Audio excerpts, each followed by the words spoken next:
compuesto por el pabellón auricular, que contiene varios accidentes anatómicos como el hélix, antihélix, la concha, la cimba, las ramas del antihélix, que funcionan como embudo para las ondas de sonido. Estas pasan al conducto auditivo externo, en forma de S, para regular los ecos de los sonidos, que chocan contra el tímpano. El tímpano tiene una porción flácida y otra rígida. Esta diferencia hace posible su movimiento hacia adentro y hacia afuera con los golpes de las ondas sonoras, para producir el movimiento de los huesecillos. La membrana timpánica tiene conexión con el martillo, que a su vez se articula con el yunque y este con el estribo. Cabe resaltar que el martillo y el estribo tienen músculos, músculo tensor del tímpano y músculo estapedia, que ayuda a su regulación y mantenimiento del lugar junto con ligamentos para evitar su luxación. El estribo contiene un accidente llamado platina, que comunica con la membrana de la ventana oval, del oído interno, que se mantiene en su lugar por el ligamento anular holgado. Esta porción del oído contiene una conexión con la faringe para no sufrir colapsos debido a presiones, es llamada tuba auditiva o trompa de Eustaquio. El oído interno se divide en dos partes, el vestíbulo para el equilibrio y la cóclea para la audición.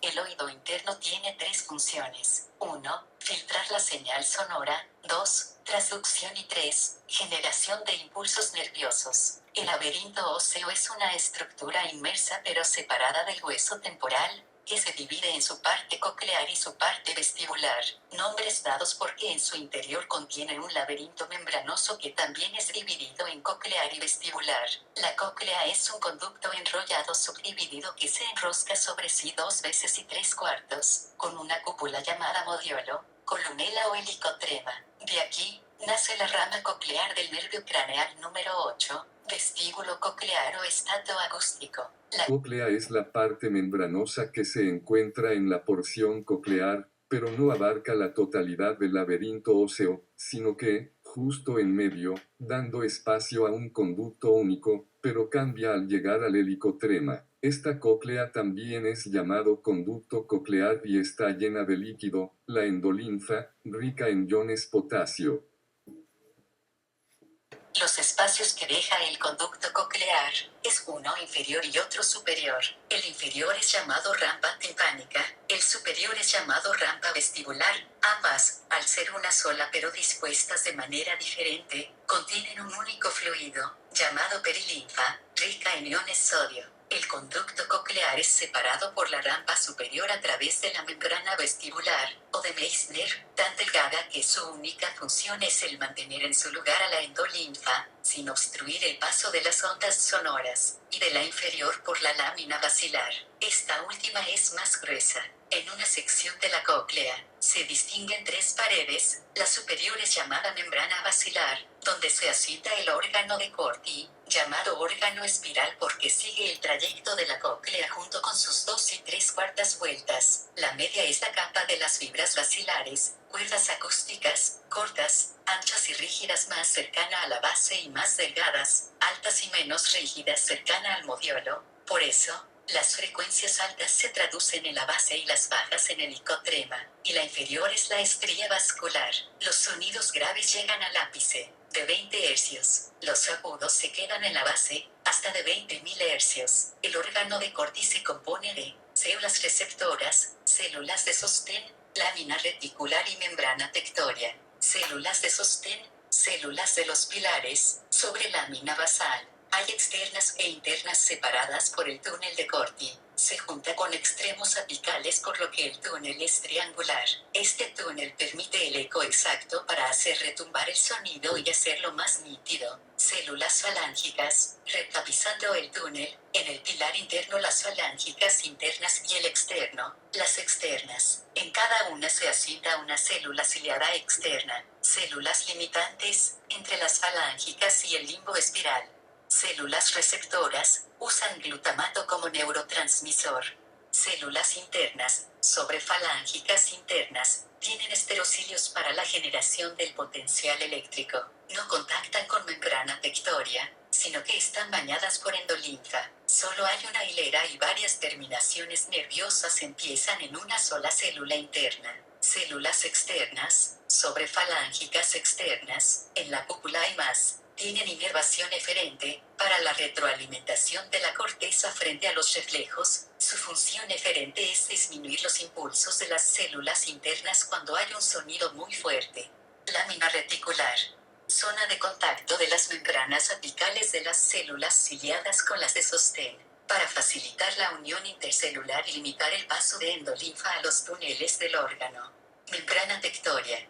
Se continúa con el limbo y el extremo externo es libre. Es colágena y móvil, lo que provoca una fluidez en la endolinfa, para mover a los esterocilios. Una onda choca con el tímpano. Los huesecillos lo amplían en relación 1:4 al tener que ser más fuerte para tener que viajar por líquido que por aire. Esto a través de la ventana oval, que una vez en la perilinfa, los sonidos chocan también por la membrana de Meissner, que es delgada, por lo que la dinámica de fluidos es igual y pasa a la endolinfa, que una vez ahí, chocará con la membrana tectoria, quien mueve a los esterocilios de las células pilosas. En la externa, aumentan su tamaño dando claridad, en la interna, provocando el sonido, estimulando la abertura de los canales de sodio y potasio, entrando potasio y saliendo sodio, estimulando al glutamato, quien se comunicará con las células sobre las que están sentadas, las falángicas. Estas tienen función de potencial de acción excitatorio a los nervios cocleares a sinapsis con las células ciliadas para crear la información bioeléctrica.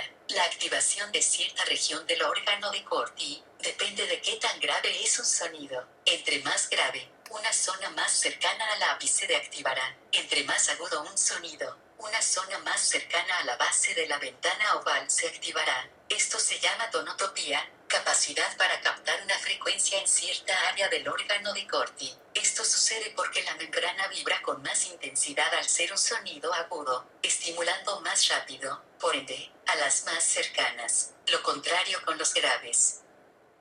Ahora las vías, neuronas tipo 1 a células ciliadas internas, tipo 2 a externas, son aferentes. Tipo 1 y 2 van a ganglio superior del órgano de Corti, son las de primer orden.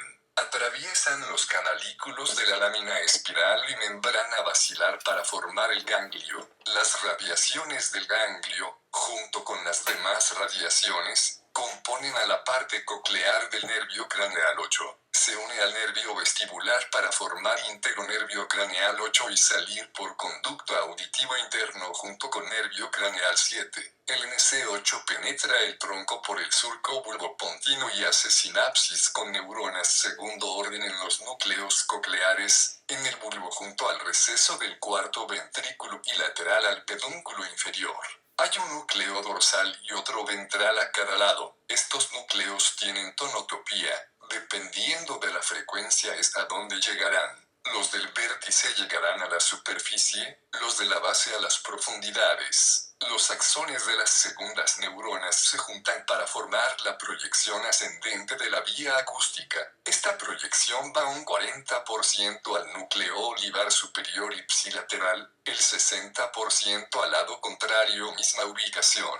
A partir de aquí, se forman tres proyecciones. Uno ventral, llamado cuerpo trapezoide, sigue por el mismo lado. Uno intermedio, se va a núcleo olivar superior directamente, y otro dorsal, entrecruza al otro lado. Las estrías forman el hemisco lateral y paran en un 80% en el colículo inferior del mesencéfalo. El otro 20% en el núcleo del hemisco lateral en médula para ir a la formación reticular para encargarse de los reflejos de la audición.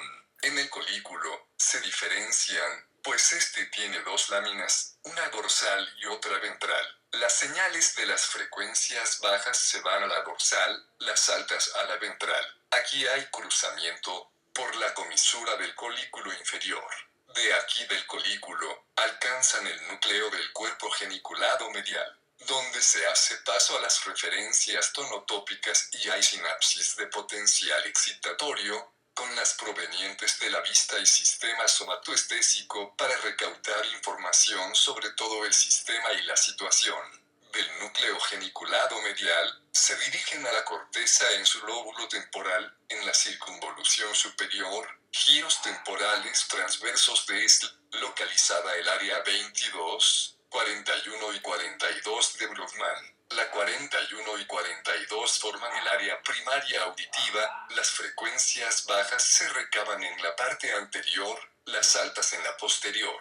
La corteza auditiva de un lado recaba información de ambos lados. Predominio contrario del 60%. Esta área se forma por dos columnas, sumación, que es potencial excitatorio de ambos lados, e inhibición, que es potencial inhibitorio de ciertos ruidos si no llega información de un oído. La 22 forma el área secundaria auditiva y aquí se hace el reconocimiento concreto del oído. Es decir, en esta área hay identificación del oído, de la fuente.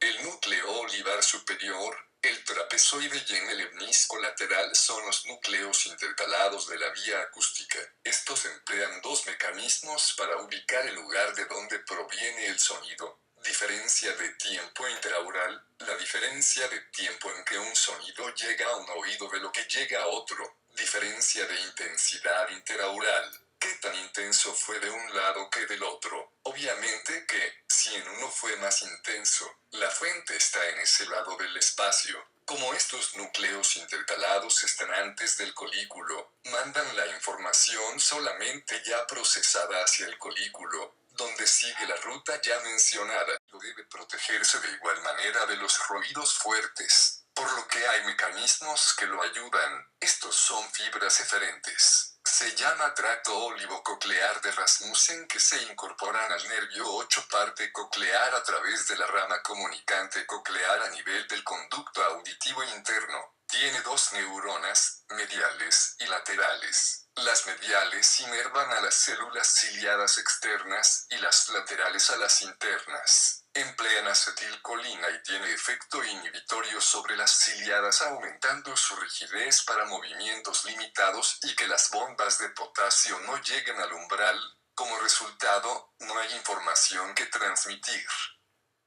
Reflejo cocleoculofalógiro. La información que llega por el brazo aferente al colículo inferior se conecta con el superior.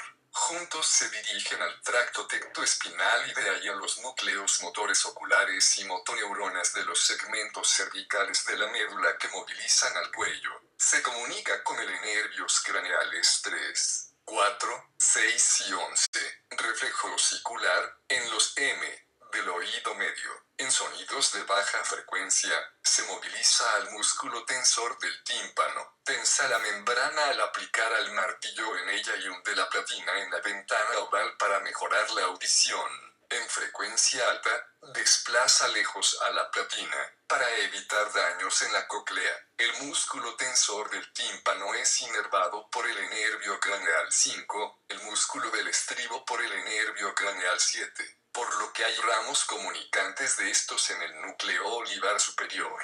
Timpánico es cuando sonidos más de 90 decibeles los músculos estribo y tensores del tímpano se contraen para disminuir la cantidad de energía que llega al oído medio para evitar dañar a las células ciliadas.